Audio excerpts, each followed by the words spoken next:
Hello, and welcome to this segment of For the Love of You. I'm Reverend Portia Cabot, pastor of Clare Memorial United Methodist Church and the moderator of For the Love of You. It started as a show of the Power to End Stroke ambassadors that we wanted to make sure that we address the increasing number of strokes in our community, as well as the untimely deaths of so many African American males.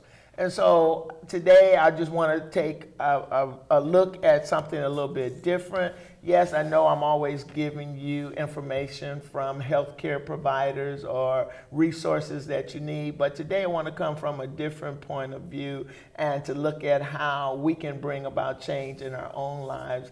And what we put in, what we take in, what we're reading, what we're listening to, how we are actually exercising.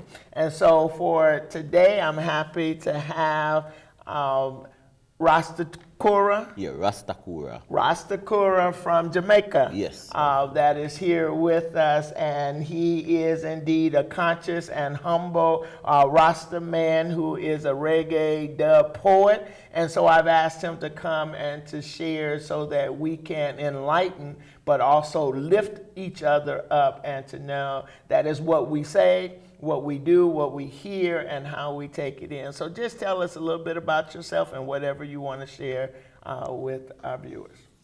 Yes, give thanks to be sitting in the chair once more, you know. Okay.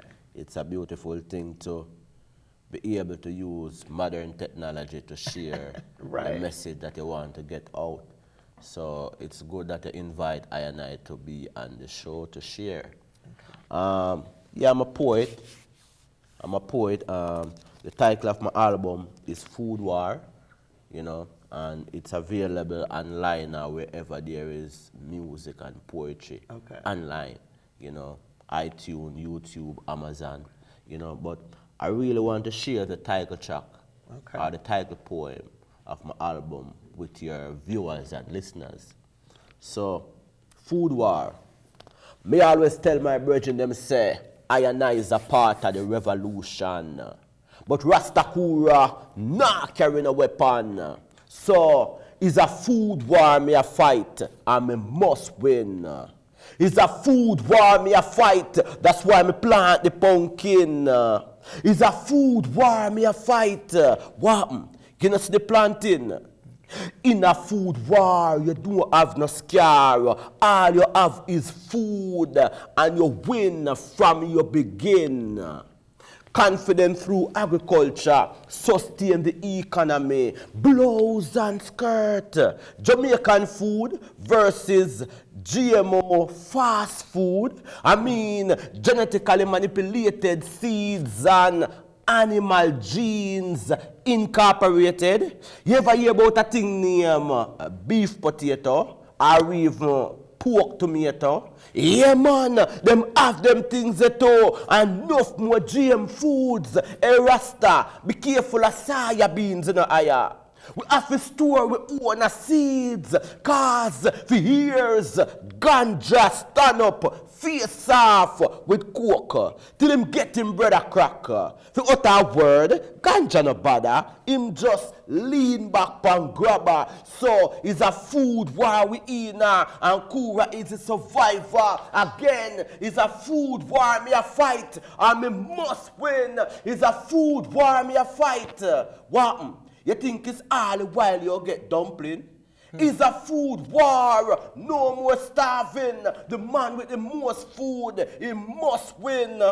Till it's some more, till it's sell some more from Augustown. Me hear the lion roar, so me fill up the food basket, take it to the market, strictly organic. So the Rastaman plant it. So me plant it. And so me talk it. To be forewarned is to be forearmed. Get yourself a farm. Okay. Yeah.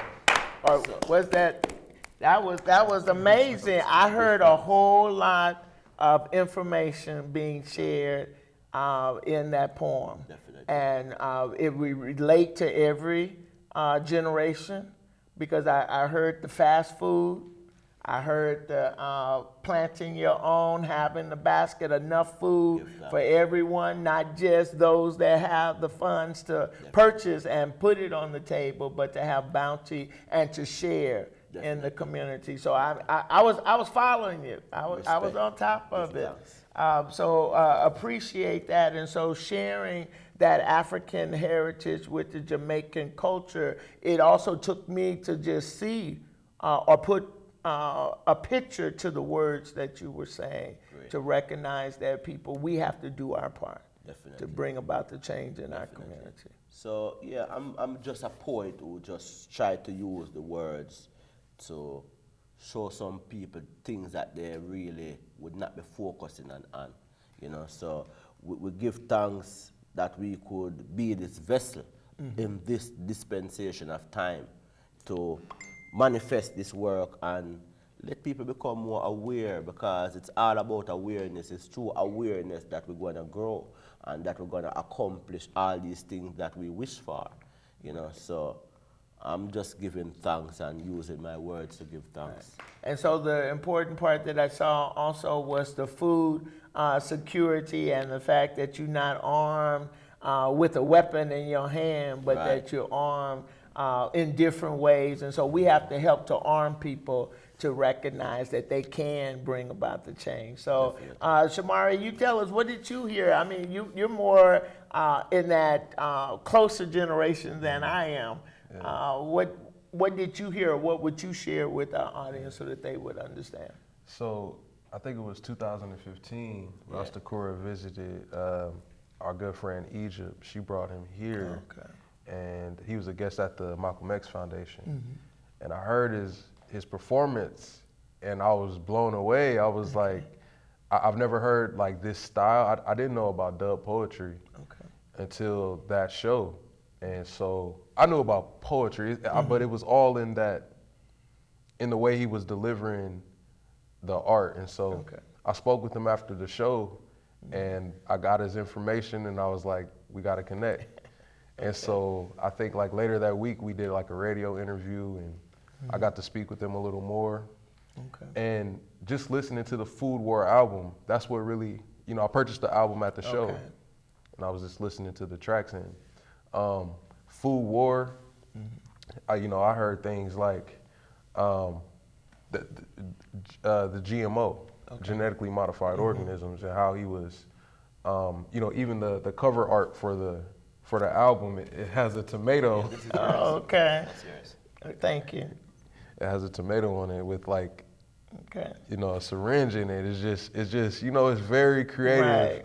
But you need that to really get that message across. But the whole album is great. One of my favorite songs is I and I Generation. And he says, I and I Generation will make the change. And I really do believe it is my generation. So that's the I and I generation? Yes. That's us. And you can see that in our generation is that there's a lot of change. There was change makers that laid that highway for us, and now we coming through it with a Ferrari.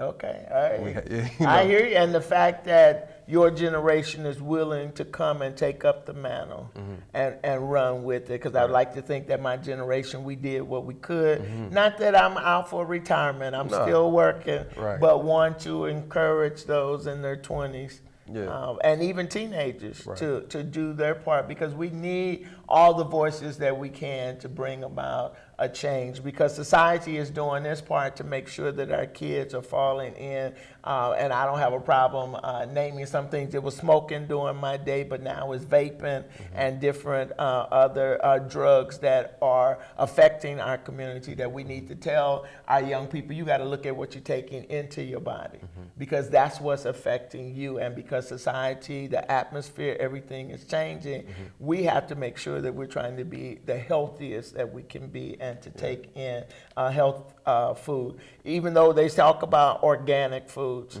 I mean, it's such a high price that most people are trying to buy what is reasonable or what is cheap. Just because it's cheap doesn't mean that it's healthy for you. And so we have to begin to educate people. And so as we're bringing about the social change that is needed, we have to help to educate people, to help them to liberate themselves. As I was studying and looking, Rasta Kura, I saw and remembered about Marcus Garvey. Most of our kids, we're not teaching that in history.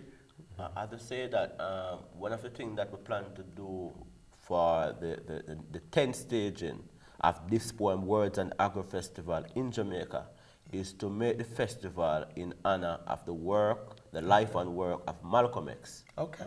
You know, because as I said to Shamari, Malcolm X is the most prominent American hero or American citizen outside of America. Okay. Right? And especially in Jamaica, he is very rooted and deep in our culture. And we have never really have a day in Jamaica to like celebrate Malcolm X, you know, and we are planning to do that on April 26, 2019. 2020. 2020, Yes, okay, so April people, 19th. Yeah. Okay. Yep, no, April 26. 26, okay. 2020, that's next year. Okay. So, you know, we're telling people of Omaha, we're inviting you, can contact with Shamari because there's a delegation that will be leaving from Omaha to Jamaica for that festival. So we're inviting people. Okay. You know, so Shamari, you're setting up that trip and you're going to broadcast or advertise how people can get on board? Because, I mean, I would love to go. I hope that that's not my already planned vacation, but we will look and see, because I think that's important. And here in Omaha, we need to do a better job in recognizing Malcolm X, who was born here and his birthplace is here, that we need to pay homage to our own leader and his what he had to offer in this community, and what we can do to keep his heritage alive. Right. So make sure you tell us. You can follow the MX Food Fest. That's MX Food Fest on Instagram and Facebook. And our goal is to bring, like he said, a delegation from Omaha to his festival, which is in its 10th year.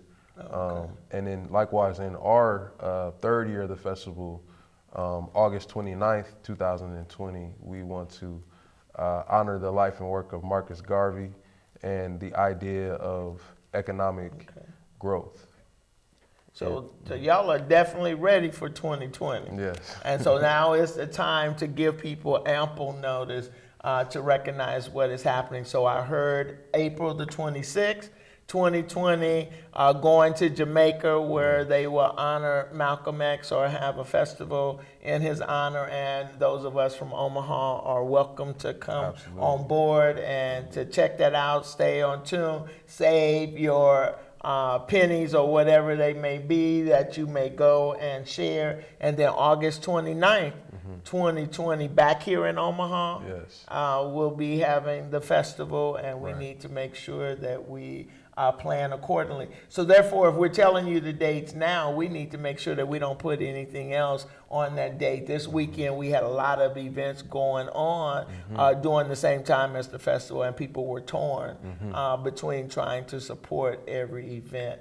But when we come together as a community, the power that is within us, that we can indeed bring about a change. And so we are looking to not only liberate, but also to empower people along the way. And so as we seek to address the health disparities that are in the African American community, it's up to us to bring about the change that needs to be, to educate ourselves, to find out the resources. So what we take in, I look forward to listening to the Food War album, to hear the poetry that's going, because we can't expect everyone to learn in the same old manner and way. You can't lecture to this generation because they don't hear lecture. You can't just sing your way through. It has to be in the spoken word or different means. I realize that all the preaching I can do, most of the time I might be preaching to the choir,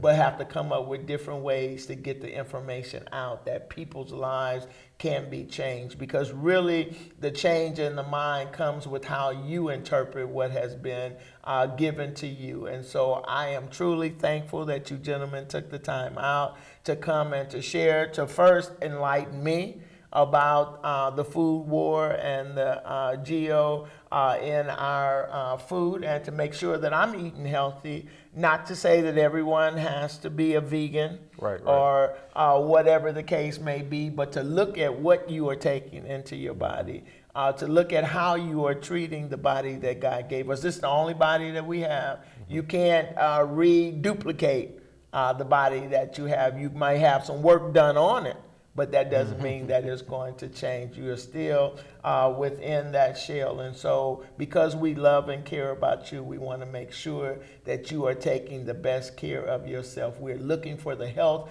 and well-being of all people. So if you can, go online, get the food war. It's a different type of war. We don't have to realize that we are in a gun war, but we are definitely in a food war, and it is for the best of our bodies that we might indeed eat healthy, exercise, and take care of ourselves so that we can indeed live a long and prosperous life to help one another. And we're not just talking about it in 2019, 2020, but we're talking about for years to come, for the generation that is yet unborn, that they might be born into a healthy society. So thank you again for joining us for the love of you. Thanks very much. Thank you. Thank you.